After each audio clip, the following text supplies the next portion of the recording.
సంవత్సరాల తరబడి ఎన్ని మందులు వాడినా మీ మోకాల నొప్పులు తగ్గట్లేదా? ప్రాణ పెయిన్ క్లినిక్ లో అత్యాధునిక చికిత్స. పిఠాపురంలో కూటమి అసెంబ్లీ అభ్యర్థిగా జనసేన అధినేత పవన్ కళ్యాణ్ నామినేషన్ దాఖలు చేశారు.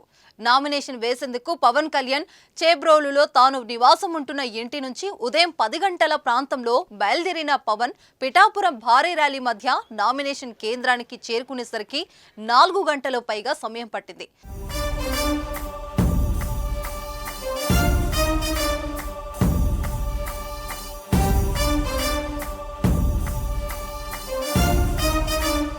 పిఠాపురంలో ఉప్పొంగిన తరంగంలా జనం పవన్ వెంట దూసుకువచ్చారు. పవన్ కళ్యాణ్ నామినేషన్ కు తరలి వచ్చిన జన సైనికులు, అభిమానులు, టీడీపీ, బీజేపీ కార్యకర్తల నినాదాలతో పిఠాపురం పట్టణం దద్దరిల్లింది. మండు టెండర్లో పిఠాపురం వీధుల్లోనే కాదు, జాతీయ రహదారిలో కూడా ఇసుకేస్తే రాలనంతగా జనం తరలివచ్చారు. తన కారుపై పవన్ కళ్యాణ్ మండు టెండర్లోనే అలాగే నిలబడి ప్రజలందరికీ అభివాదం చేసుకుంటూనే ర్యాలీలో కొనసాగారు.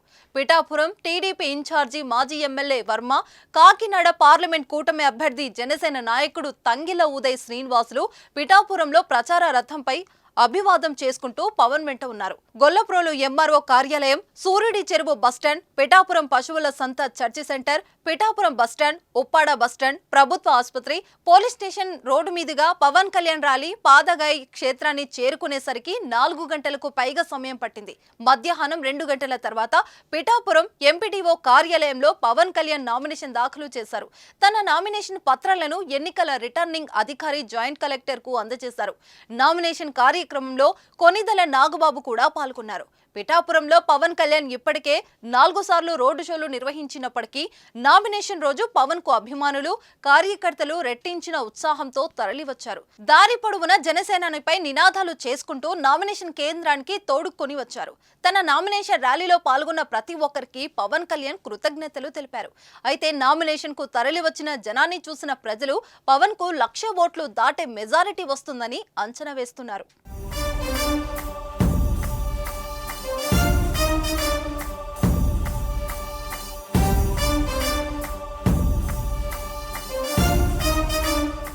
సుమన్ టీవీలో మీ పర్సనల్ అండ్ బిజినెస్ ప్రమోషన్స్ కోసం కింది నెంబర్కి కాంటాక్ట్ చేయండి.